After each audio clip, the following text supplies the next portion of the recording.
Coming up now on Animal Outtakes, when our feathered friends are in need of some help, there is a place that is strictly dedicated to birds.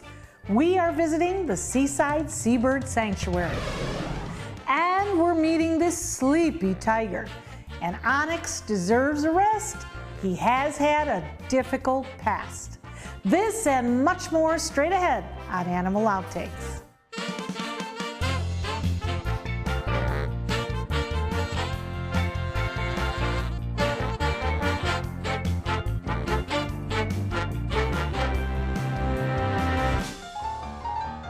Hello and welcome to Animal Outtakes. I'm Marcia Panucci and this is my best friend Zeus. They evolved from dinosaurs and can be found just about everywhere on Earth. From deserts to mountains, from forests to your backyard, you can find a bird. This week on Animal Outtakes, we visit a sanctuary that specializes in getting our feathered friends back to the wild.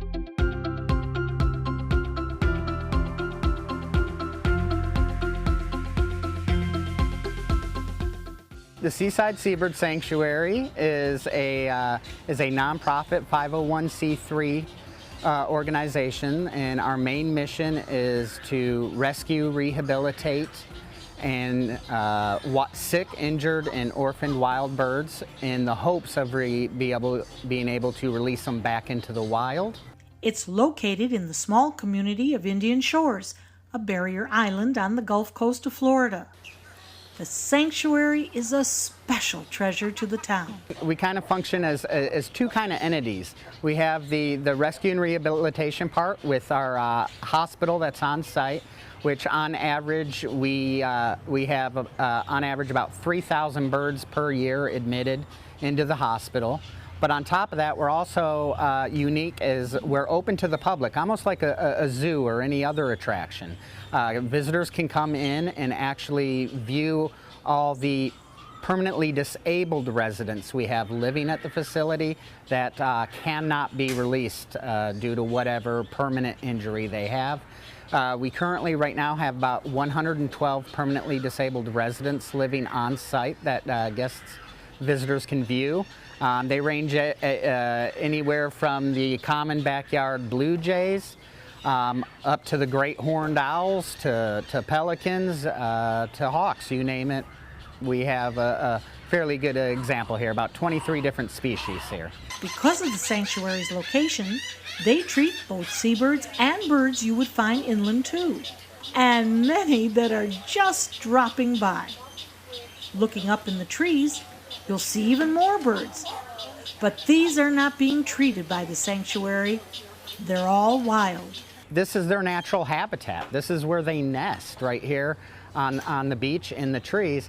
But the reason a lot of people just think that there's something about this place, that they come here, they flock here, or they're residents here, it's simply because we're sandwiched in between all these condos that have built up on the beaches. And it's taken away from the natural foliage, the trees, and their natural environment that they call home. So they're all here because this is their natural environment, and there's really no place suitable right around. There is a shocking abundance of them, showing firsthand how development is one of the factors that has an impact on animals. And when it comes to those birds being treated here, 90% of the injuries are attributed to humans.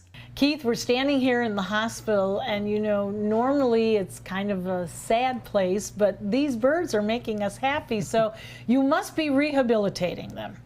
And so what do we see here in the hospital? Sure. In here right now, I mean, we have a full capacity in this. The full capacity here in this hospital is several hundred birds we could treat inside here. We have cages that we have about 121 cages just inside this hospital alone. Depending on the season, it would be very crowded in here. Right now, we're not quite into to busy season. I have somebody peeking out over here, and we've got somebody taking their morning nap over here. And this guy over here, isn't he adorable? Yes, he's going to show off. He's going to say, okay, here's my wings. What happened to him? This is a juvenile eastern brown pelican. So he's the pelicans that you see all over the place here. He is a younger one, and we tell that by his coloring.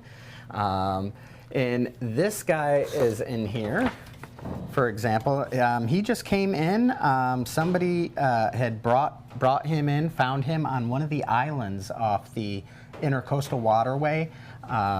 And he was not very mobile, just kind of a little, not completely lethargic, but just not moving around like he should have been.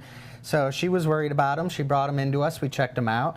He was dehydrated. At the beginning, when he first came in, we gave him fluids, subcutaneous fluids to make sure that to get him rehydrated, and we would do that up until at the point making sure he's drinking on his own and eating on his own, and we'll continue to monitor the weight. And as long as all that's fine and he's hydrated, his weight is where it should be, he's eating for himself and taking care of himself, then the next stage what we would do is we would take him out to our rehabilitation area where he would be in a general population with other pelicans that we're rehabbing. And that's just to make sure that he is flying okay and we're confident that he can be released and take care of himself. Pelicans have the largest bills of any bird species, and it's this big beak that can get them in trouble.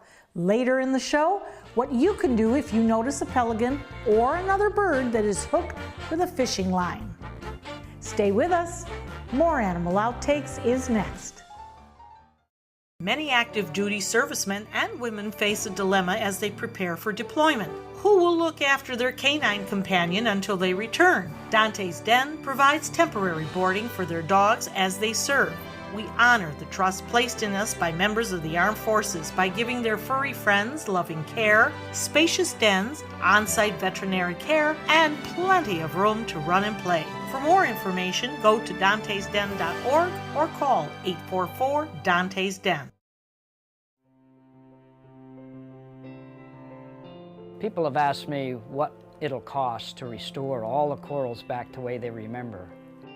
But I have to ask them, what will it cost if we don't do anything?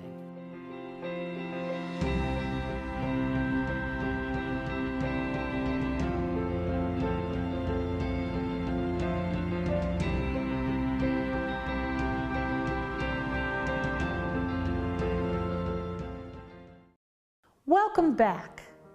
Octagon Wildlife Sanctuary is home to animals that have been abandoned or neglected. And for a male Bengal tiger named Onyx, Octagon is now his permanent home.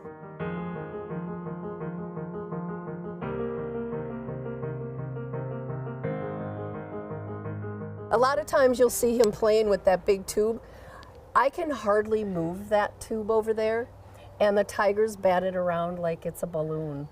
It's just incredible to see to see how powerful they really are. And I would say the same for that ball over there too. Yes. Well, this is Onyx. The tiger sleeps tonight comes to mind. Just like a big, cuddly, stuffed animal that you just don't get too close to. What is Onyx's story?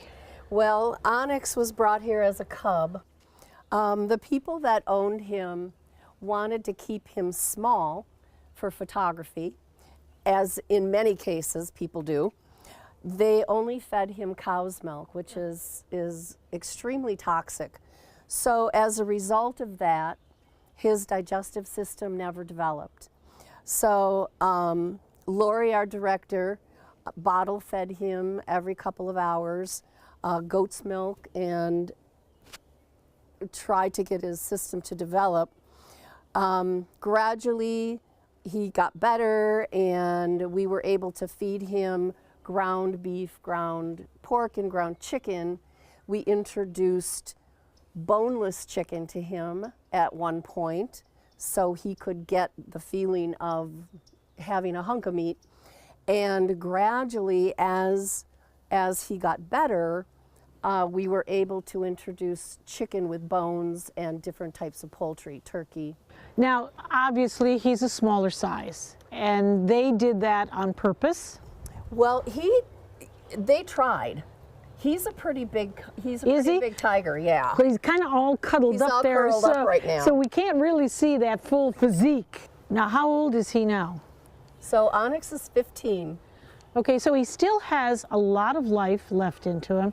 Now, that he's getting a better diet, are you seeing activity rather normal, or are we still seeing some restrictive activity? No, he does act pretty normal. He's not real active, but he's comfortable.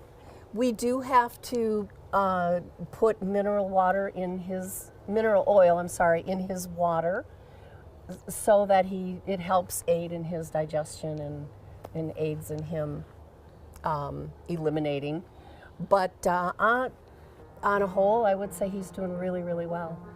And leading a very normal, at this point, and happy life. Absolutely. And certainly extremely relaxed. Extremely relaxed, yes. For the rest of his life, Onyx will need to be on a special diet adapted just for him. Right after the break, we're back at the Seaside Seabird Sanctuary to learn how we can help a bird in distress, one caught up in fishing line. Meet Blue. Blue's not feeling well. The prescription? Generic medication. Blue wonders, do they really work as well as name brands? Yes, generics and name brand medications do work the same. Even though they may look different, generics have the same key ingredients. FDA approval is equally rigorous for generics to make sure they're as safe and effective as name brands. And Blue even saves some green, making him a little less, well, blue. Talk to your doctor about generics and visit fda.gov/generic drugs. This is an important message for anyone with Medicare.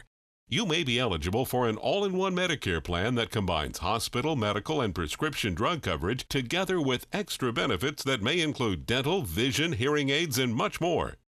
Some of these plans have a $0 monthly premium regardless of your income.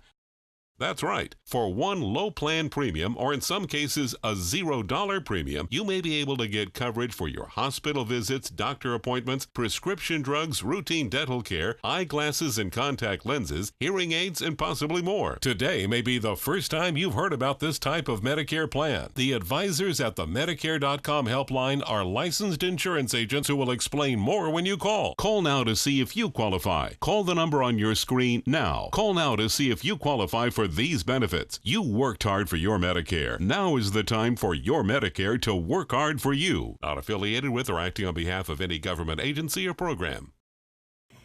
In Florida, pelicans can be found anywhere people are fishing, hanging out along a fishing pier to sitting in the water and just watching you fish off your boat. What they're waiting for is an easy meal, but this is what gets them into a lot of trouble. Pelicans being hooked is one of the most common bird health issues staff at the Seaside Seabird Sanctuary have to deal with. This is awful Yes, to just even look at, let alone understand how it even got here. Could you tell us? So this is all fishing line and hooks that we have removed from birds that have been admitted here. This is all within the last 3 to 4 months. So this is the most common thing that we see, and it's really irresponsible fishermen. So they throw this on the ground, they don't properly dispose of it. They'll accidentally hook a bird and they'll just cut the line, and that leaves that hanging on that bird until, unfortunately, we find them.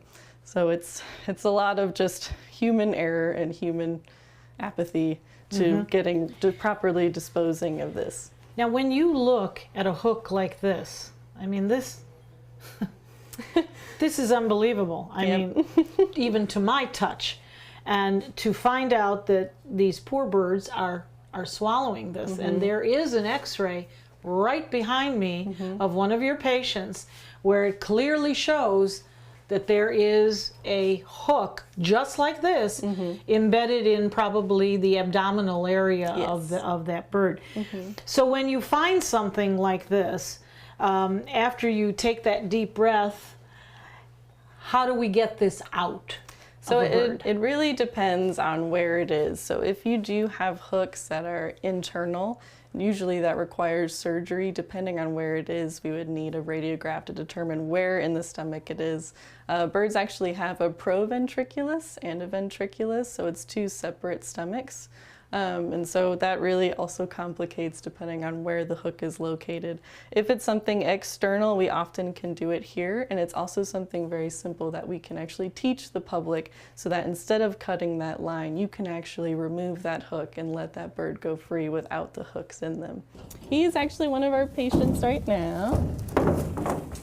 Ooh, I'm going to take him out so it's easier to see. All right, so this is one of our patients that we're actually currently treating for a hook injury. You can see he's holding that leg up. He had an embedded hook in the thigh there that was removed by our veterinarian, Dr. Zellner. But if you do happen to hook a pelican, all we ask is you gently reel that bird in, and then, very nice. If you have a towel, a shirt, really anything, you're gonna wanna drape it over the head. And then you can get the body under your arm. And the important thing with pelicans is that they actually are obligate breathers or mouth breathers. So they need to have their mouth held open so that they can breathe. So you'll see I'm holding both his upper and lower beak open. And this is how you'd properly restrain a pelican. And then from here, you'd either, if you feel confident taking the hook out yourself, you can do that, or you'd wait for assistance from a rehabilitator. So I'm going to demonstrate how to remove a hook from a bird. So you see this hook here. If you look closely, you see that the hook has a barb at the end. So you don't want to pull it out with the barb still intact, because that could cause further damage to the bird. So let's say this is a bird here. You just take the hook, and you'll actually want to push that through so that you can see the barb. And then you'll need cutters, and you'll want to cut that barb off. And so now you can safely pull the rest of that hook out, and you have effectively unhooked a bird, and they can go on their way. This is, 90% of the injuries that we see for pelicans, cormorants, laughing gulls, terns, great blue herons, things like that. It's the most common injury that we see. Remember, if you're fishing and you end up hooking a bird, don't cut the line. For more information how to safely remove a hook, visit the Florida Fish and Wildlife Conservation Commission's website at myfwc.com. You can find it under the Education tab. Stay with us. There's more Animal Outtakes coming up. Hurricane season is here, and so is the official Suncoast Hurricane Guide from ABC 7. This essential resource arms you with vital information you need to protect your family and property when severe weather threatens the Suncoast, including how to create your readiness plan and survival kit, shelter locations, what to do with pets, and important phone numbers. Visit mysuncoast.com and download the official Suncoast Hurricane Guide from ABC 7. Brought to you by Batteries Plus, the Florida Lottery, and Sarasota Glass and Mirror. At Boys and Girls Clubs, it's not just about trying new things. Tanya, come here. Learning the right steps. 2, 3, 4. Or making contact. It's not just about exploring the future. It's about helping them build it. It's about making the connection. It's about proving every kid and teen who enters our doors has what it takes. Great futures start here.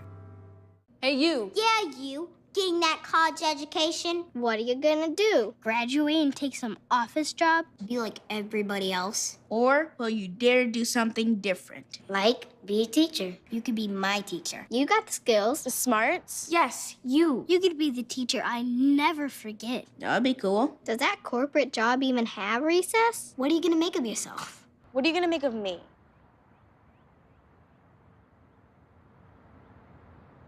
Chris Domine is a husband, father, an athlete, even an Ironman. But 10 years ago, Chris's kidneys were failing. The doctor said if you don't do dialysis, if you don't get a kidney transplant, you are going to die. Then Chris received a second chance, made possible by an organ donor. Your well-being changes from loss of hope to better times ahead. Imagine what you could make possible. Learn more and sign up as an organ, eye, and tissue donor. Go to organdonor.gov.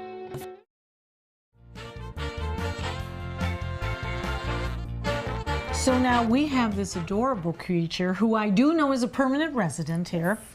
He has a name. Yes, his name is Rufus, and he is an eastern screech owl. And he came here at the beginning of 2016 after likely being hit by a car. So when he first came in, he was blind in both eyes. He also had severe auricular or ear trauma and head trauma as well. Since then, he has regained vision in the left eye, but he is still blind in the right eye. And he's doing very, very well. He's doing very well, Very yes. well, yes. And he's, oh, you're winking at me and I'm loving that, yes. What is the life expectancy of Rufus? So they can usually live into the early teens in the wild. For him, I'd expect him to get closer to 15 to 16 years old. So he's got a long life to go here. Yes, and we guess that he is about 3 years of age. So he's got some time with us left, which we're very thankful for. Yes, he is adorable. And look at all of this beautiful plumage here, like somebody took a paintbrush and just kind of speckled him up just a little bit. Yeah. And you know, for what happened to him, whatever it was, because of the wonderful, compassionate care you have given him, he's not stressed. No. As a matter of fact, a general observation is that none of these birds here are stressed, and yet they came in the worst possible condition that they could. So what do you attest that to? Is it the compassionate care that you give, the loving care, they feel secure? What is it?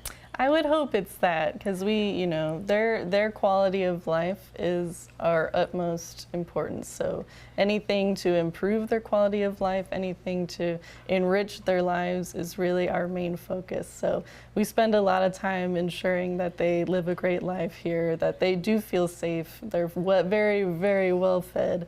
And so I hope that is why they feel that way. You have a beautiful sign as you enter the facility, and it's the definition of a sanctuary. You take care of life, and life is always respected in a sanctuary. Rufus, you are definitely respected.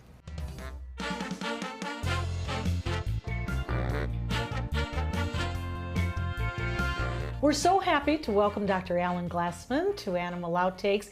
He is one of our medical staff at Dante's Den, and you're going to teach us about something, are you not? I hope. We're going to talk a little about x-rays, of course, the technical name radiographs that your pet may get at the vet. And the old-fashioned, and still people do use it, I shouldn't say that, the x-ray films that get slapped up on the view box was the way that most all of us took x-rays. Now it's mostly digitized on computers. So most vets now have it on a system where you'll bring it up on the computer screen. Okay, so now, Dr. Glassman, you've pulled up an x-ray that has a mysterious foreign body into it. Right, it's a little hard to tell what this is, but it is quite a bit. We're going to talk about some normal things you might find inside a body and some abnormal things, and this is totally normal. This is 4 puppies. And it's hard to see because they're all kind of overlapping each other. You can see the head very clearly there, and a couple other heads over here. 2, and I think 3, there's a 4th 4. one there. Yeah. So that's what puppies look like. And these are pretty well developed. They're probably ready to be born. Okay. Well, here we're looking at an x-ray. I can tell you, it's a fish hook, and it just makes me cringe. Yeah, it's amazing the things that mostly dogs, cats certainly eat things too, but dogs tend to be more adept at it, and it's a big fish hook, and it's probably mostly in the stomach and a little bit in the esophagus. The long part, straight part, is probably still on the way to the stomach. Now, as they swallow it, isn't it piercing on the way down? It's amazing how far sharp objects get. It's yeah, sure, things perforate, things puncture, but it's amazing how far they can go sometimes without causing damage till they get stuck. Now, this would have to be surgically. Right. This pet would probably have abdominal surgery. The surgeon would go into the stomach and hopefully pull it out pretty easy, hopefully without, the point tearing or piercing something. And then, hopefully, would never do this again. So now we have another one, Dr. Glassman, and this is a knife, this is a chisel, this is something. Right. It's evidently a bread knife, and it's huge. It goes from probably the bottom of the esophagus all the way into the stomach. It's a huge knife, and we're not even seeing the wood handle on it, too. How? How do they do this? I don't know. It's pretty amazing. And you think, it certainly can't taste good, but no, they do this kind of... So let's talk about that, though. They see this knife, oh, this is something I want. What are they doing? Actually inhaling? And is the saliva pushing it down? They're certainly not chewing this. Yeah, no, it's just swallowed. I imagine they pick it up because it's something interesting, new. Let's taste this. Let's see what it is. And they put it in their mouth and start to swallow it. And it's amazing that something like that can go down. And without harming the esophagus or any this esophagus could be lacerated. It could be. Oh, sure. Okay. Absolutely. So then again, another surgery. Oh, absolutely. And this is when the parents, such as me, would be out on the floor, panicked. Yeah. Yep. Mm-hmm. Okay, now here we have one. I know what this is, Dr. Glassman. Mothballs. Try pool table balls. No. Yep, 8 of them. How? Why? How? Well, why is how I know, sort of. Why is another question. And again, this is lodged in the abdominal? This is all in the stomach. Yeah, you can see the spine here.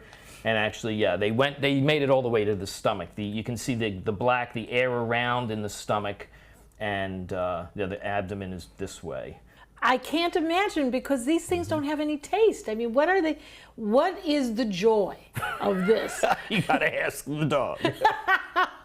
This costs money, right? Oh, of course. For the owner. Yeah. What are we talking about roughly for this type of surgery? Well, again, it varies from hospital to hospital, doctor to doctor, area to area, city to city, of course. But I would say minimum exploratory surgery. You got to go in, you got to open the stomach, you got to close the stomach, you got to make sure everything's clean. It's a big process.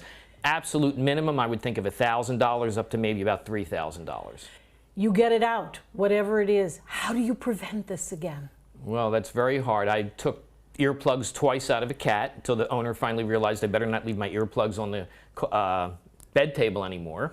But yeah, some pets have to be restricted, either to one room of the house if you're away or working, whatever, or crated like dogs. A lot of dogs are crate trained and stay in their crate during the day, and just physically keep them away from things like little children. You just have to physically keep them out of their own harm's way. So we need to animal proof. Right. Animal proof, like you would child-proof a house for a baby, right? Yes. You gotta... And not assume that they're going to walk past something. Oh no, it's just like having a baby. They're going to get into everything.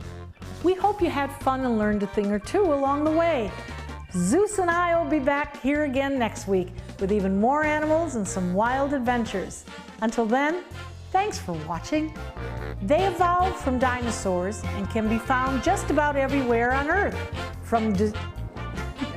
I was going to say desserts. You can see where my mind is. Okay.